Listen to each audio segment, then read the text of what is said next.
Now profit and loss account भी देखो, this is the format for sole traders and partnership firm, जो कि simply एक T format में है। देखो, this side is called debit side and this side is called credit side. ऐसे हम लोग का प्रॉफिट एंड लॉस अकाउंट बनता है for any just a small trading firm, we prepare in this format. देखो, ये छोटा सा एक फर्म के लिए है, तो फाइनली यहाँ पर net profit and net loss आता है।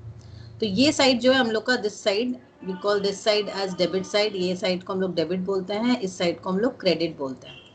ये जो ऊपर वाला जो है यहाँ तक है, ग्रॉस प्रॉफिट तक, इसको हम लोग नॉर्मली ट्रेडिंग अकाउंट बोलते हैं। हम लोग यहाँ पर इसको हम लोग ट्रेडिंग अकाउंट बोलते हैं। जब हम लोग सम्स करेंगे आप लोग को समझ में आ जाएगा।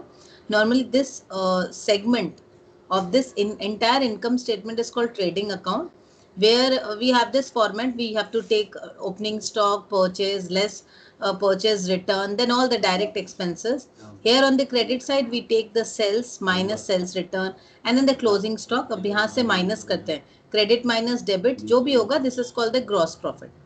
अब ये gross profit is transferred to the PL account. अब ये जो नीचे वाला segment है, actually ये एंटायर इनकम स्टेटमेंट है। देखो, this entire thing is called profit and loss statement या इनकम स्टेटमेंट भी बोलते हैं हम इसको। फाइन, ये entire thing is called income statement. Now अब ये एंटायर जो इस सेगमेंट को जहां मैंने ग्रॉस प्रॉफिट निकाला उसको हम बोल रहे हैं ट्रेडिंग अकाउंट। अब नीचे वाला सेगमेंट को हम लोग एक्चुअली बोलते हैं प्रॉफिट एंड लॉस अकाउंट। अब ये देखो, यहाँ पर हमारा ग्रॉस प्रॉफिट आ गया है, तो यहाँ पे हमने दिखाया जो ग्रॉस प्रॉफिट ट्रांसफर करते हैं, and rest we will deduct all the operating expenses.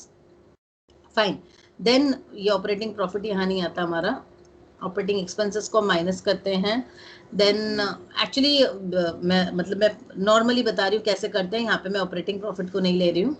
Non operating expenses, exceptional item, finance cost, जो भी इनडायरेक्ट, यहाँ पे हमने जैसे डायरेक्ट खर्चे को लिया, यहाँ पे सारे इनडायरेक्ट खर्चे को हम माइनस करते हैं, या इनडायरेक्ट इनकम है, इसको माइनस करने के बाद we will get the net profit. देखो ये आया net profit before tax. This is for a sole proprietorship firm और अ ट्रेडिंग फर्म। बट एक पीएल अकाउंट फॉर कंपनीज, कोई कंपनीज की अगर रहेगी तो उसमें हम लोग ऐसे फॉलो करेंगे, note number, figure for the current reporting period, figures for the previous reporting period. Because ये क्लियर है कि for any company we normally prepare a comparative income statement. ठीक है, ये इनकम हो गया, revenue from operations, other income, then total income, इस तरीके का हम लोग दिखाते हैं स्टेप बाय स्टेप।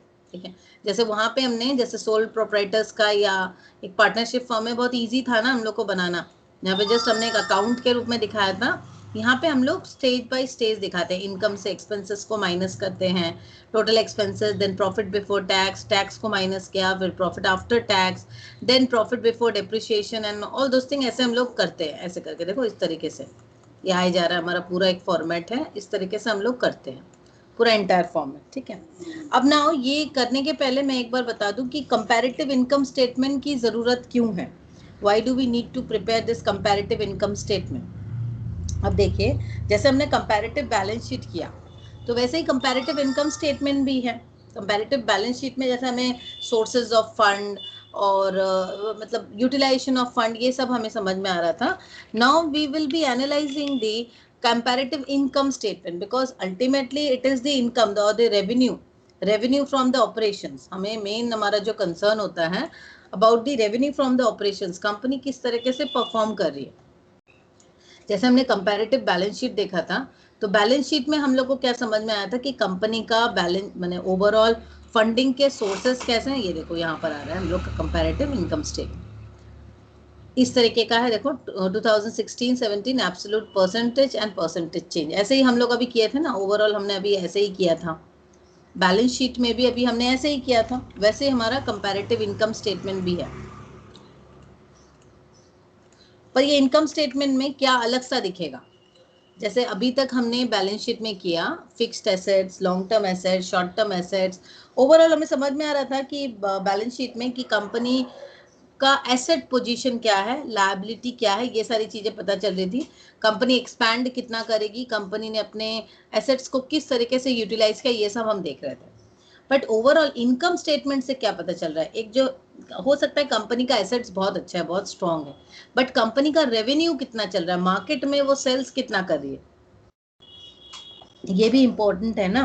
तो कंपैरेटिव इनकम स्टेटमेंट जो है वो हम लोग को कंपनी के, देखो यहाँ पर नेट प्रॉफिट में है या कंपनी नेट लॉस में है फ्रॉम द ऑपरेशंस, मतलब ओवरऑल आप देखो कंपनी का ऑपरेट करके बिजनेस ऑपरेशंस कैसा चल रहा है, ये आपको समझ में आएगा कि अकाउंटिंग पीरियड में एब्सोल्यूट जो मनी वैल्यू है वो कितनी इंक्रीज हुई है।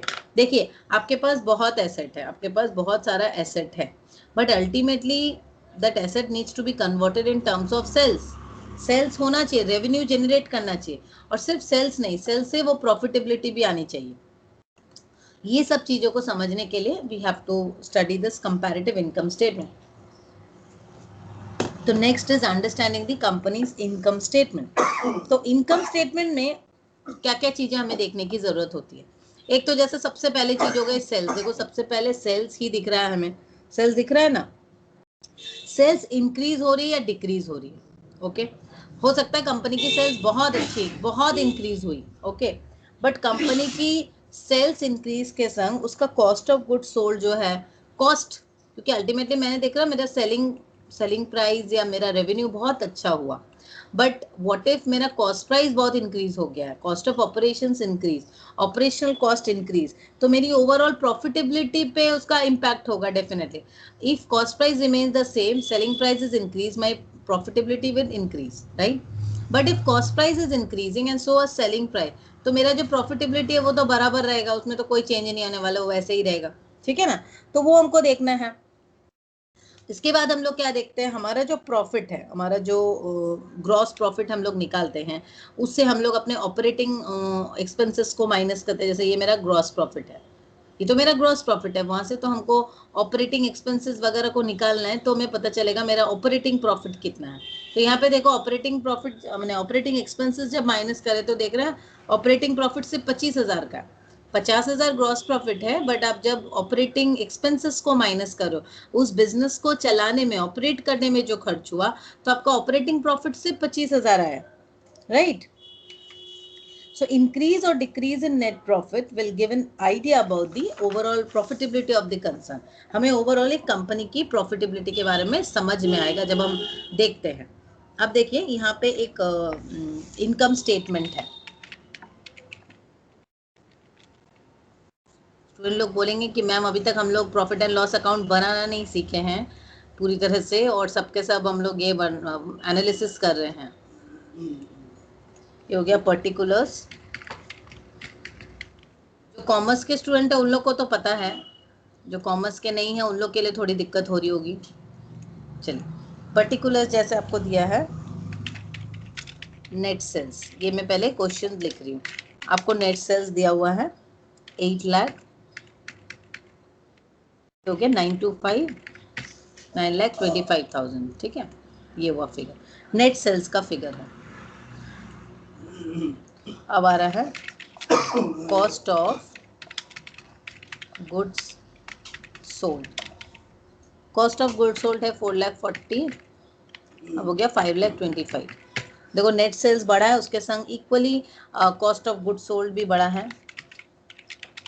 ऑपरेटिंग एक्सपेंसेस, अब हम लोग आ जा रहे हैं ऑपरेटिंग एक्सपेंसेस को, मतलब एक बिजनेस को ऑपरेट करने में जो खर्च लगता है उसको हम लोग बोलते हैं ऑपरेटिंग एक्सपेंसेस, ठीक है। तो हम लोग आ जा रहे हैं एडमिनिस्ट्रेटिव एक्सपेंसेस में। एडमिनिस्ट्रेटिव एक्सपेंसेस आपका 75,000 है, वो हो गया 78,000, उसमें बढ़ोतरी है। सेलिंग एक्सपेंसेस हो गया आपका कंपनी का 80,000, और 80,000 से हो गया 85,000, ठीक है। Then we have non operating expenses. कुछ चीज़ें बिजनेस ऑपरेशंस के वजह से नहीं होती है, नॉर्मली फाइनेंस का हो या अदर खर्च होता है, जैसे इंटरेस्ट पे 30,000, वहाँ से हो गया 35,000, सब चीज़ें में ही बढ़त है। इनकम टैक्स पेड 72,000, 78, 1 2 3, ठीक है। अल्टीमेटली ये हमारा एक क्वेश्चन दिया हुआ है, this is the question.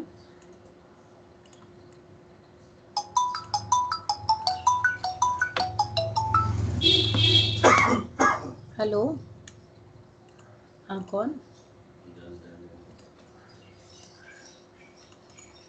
Ma'am আমি ক্লাসে আছি, পরে ফোন করুন।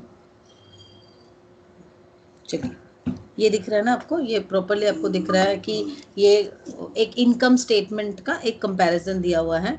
2007 और 2008 का डेटा हमको दिया है इनकम स्टेटमेंट का। देखिए यहाँ पे बैलेंस शीट से क्या अलग है, बैलेंस शीट से कुछ अलग है।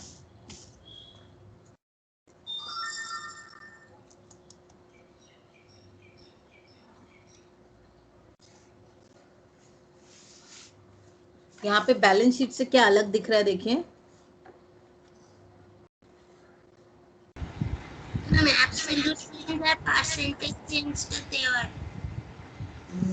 ওটা তো দেবো, ওটা তো এখন আমি সলিউশন করিনি, এটা তো কোশ্চেন, এই জন্য দেওয়া নেই। লায়াবিলিটিজ আর অ্যাসেটস বলে আলাদা করা। হ্যাঁ, সবথেকে ইম্পর্টেন্ট এখানে লায়াবিলিটি আর অ্যাসেটের পজিশন দেওয়া নেই, বিকজ এখানে তোমার since we are using the now we are comparing the income statement, এখানে আমরা ইনকাম স্টেটমেন্টটা দেখছি। তো এখানে আমরা অপারেশনস এর অ্যাক্টিভিটিস গুলো দেখবো, মানে বিজনেস অপারেশনসটা কি ধরনের হচ্ছে, কিরকম চলছে, ওগুলো আমরা দেখছি। That is why here we are not considering the balance sheet items. এখানে ব্যালেন্স শিটের আইটেম আমরা দেখবোই না। ব্যালেন্স শিটের আইটেম মানে অ্যাসেটস অ্যান্ড লায়াবিলিটিস, ওগুলো আমরা sourcing of fund, allocation of fund ওখানে দেখছিলাম, মানে আইদার বিজনেস এক্সপ্যান্ড করছে, বিজনেসটা আমরা সিঙ্ক করছি, ইনভেস্টমেন্ট ডাইভেস্টমেন্ট তখন আমরা দেখছি, রাইট। বাট ইনকাম স্টেটমেন্টটা আমরা কেন দেখছি? In order to understand how the company is performing, the type of companies revenue it is coming, the operating expenses it is incurring, all those things. So in order to understand the income statement, we are focusing on the profit and loss account, which is also called the income statement. এখানে আমরা typical operations এর যাচ্ছি, মানে এখানে financing পার্টটা দেখছি না, কত কি ফাইন্যান্স করছে ওটা দেখছি না। এখানে একটা কোম্পানিকে চালাতে গেলে, means in order to run a company, in order to operate a company, what is the costing you have to bear? Normally we have to bear a current expenses, current assets and current liabilities are out of this. Now we are operating, we are in the operations part. So here we are referring to income statement. So all the items are very different. It is net sales, cost of goods sold, right? So the items are quite different.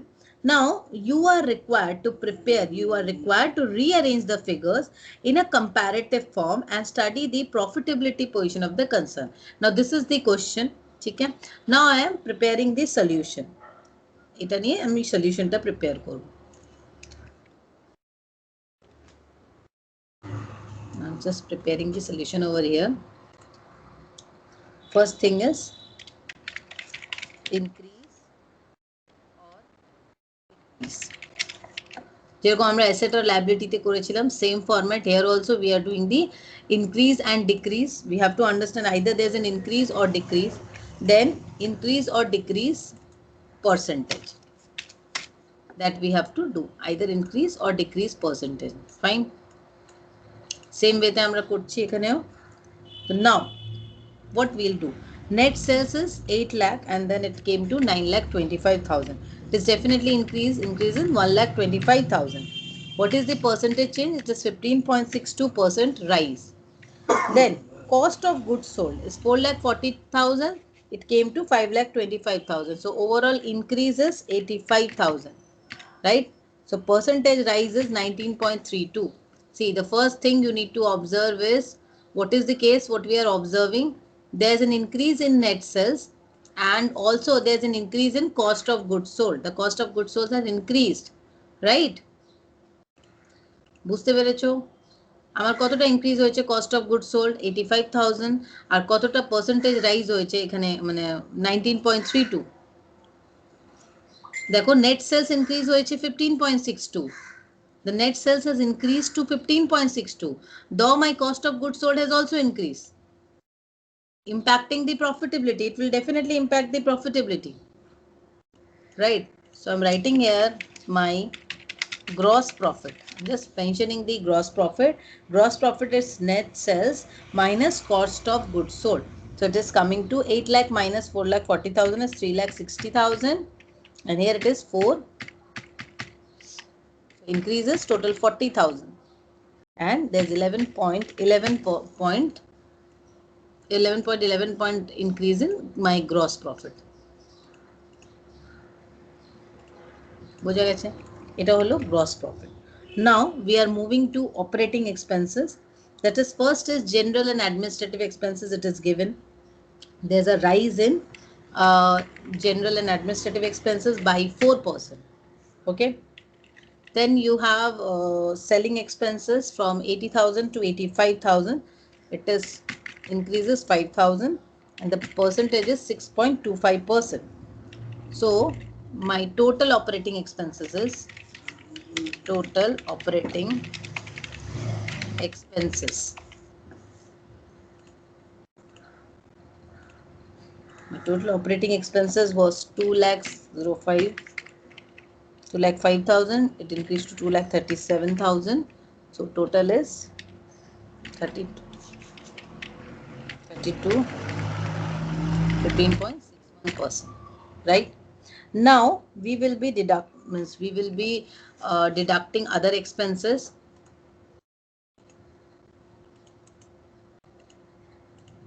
Less other deductions.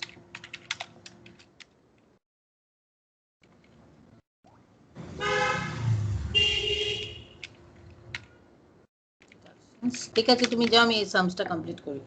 Less other deductions. Now what are the other deductions? Interest paid है 30,000. 30,000 से 35,000 हुआ. Increase हुआ 5,000. So it is 16.66%. And less net. So after interest paid, what we'll call this means non-operating expenses. Here less other deductions. This is deduction. Total operating expenses इतना है, other deductions हैं. तो ये आप डिडक्शन जब करोगे, non operating expenses को मैं हटा दे रही हूँ. इंटरेस्ट पेड करने के बाद जो होता है, whatever we get, we use to call this as net profit before tax. Net just profit before tax. Net profit before tax कितना हो रहा है आप देखो. Net profit before tax is operating profit है 2,05,000. Sorry, this is total operating expenses is, मैंने गलत लिखा है यहाँ पर, एक मिनट, गलत हो गया एक. This is our total operating expenses. Total operating expenses is equals to this plus this.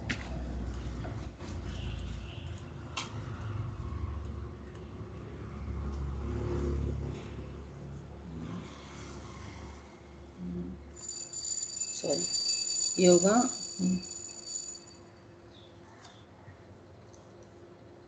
Total operating expenses 1,55,000, 1,63,000, 8,000 increase हुआ. ये आपका आ रहा है 10.25. कैसे 5.16 दिखा रहा है.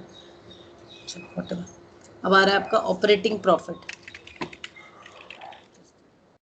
दिस इज योर ऑपरेटिंग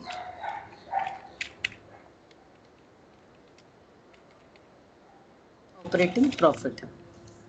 ये आपको निकालना है ऑपरेटिंग प्रॉफिट. देखिए ग्रॉस प्रॉफिट निकला.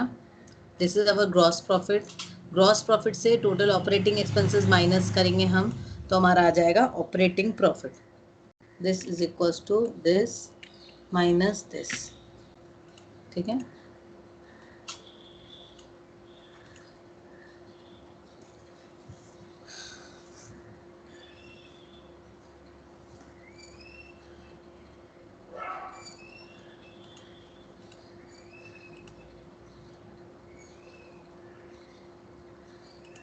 चलिए, लेस अदर डिडक्शन. अब अदर डिडक्शन में जब आप इंटरेस्ट पेड, ऑपरेटिंग प्रॉफिट से इंटरेस्ट पेड माइनस कर रहे हैं हम लोग, तो इंटरेस्ट पेड जब हम माइनस कर रहे हैं, ये वाला जो कैलकुलेशन है इसको हम लोग को करना पड़ेगा. ये कैलकुलेशन मतलब प्लस वाला कैलकुलेशन ले लेना, वैसे नहीं होगा. कैलकुलेशन है 4%, it is 6.25%, 5.16, it is 15.61%. Okay. Less interest paid. Operating profit से जब हम लोग इंटरेस्ट पेड को माइनस करेंगे, then we will get net profit before tax. Net profit before tax is equals to this minus this. This 1,75,000 this is net profit before tax, before tax है ये। अब यहाँ से हम लोग को इनकम टैक्स पेड को माइनस करना है, देन विल गेट, अब देखो लेस इनकम टैक्स,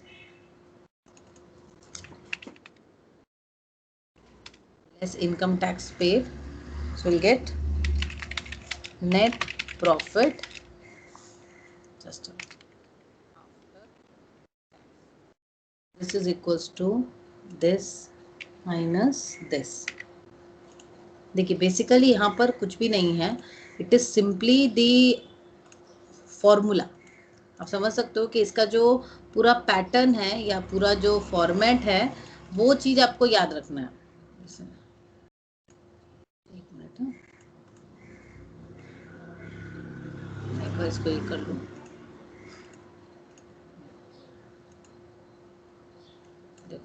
ये पूरा पैटर्न जो है ये समझना है। जैसे यहाँ 16.66 हुआ है, ये हुआ 15.42%, 72,000 से इनकम टैक्स बढ़ा 78,000, ये हो गया 6,000 इंक्रीज हुआ, विच इज 8.33 राइज।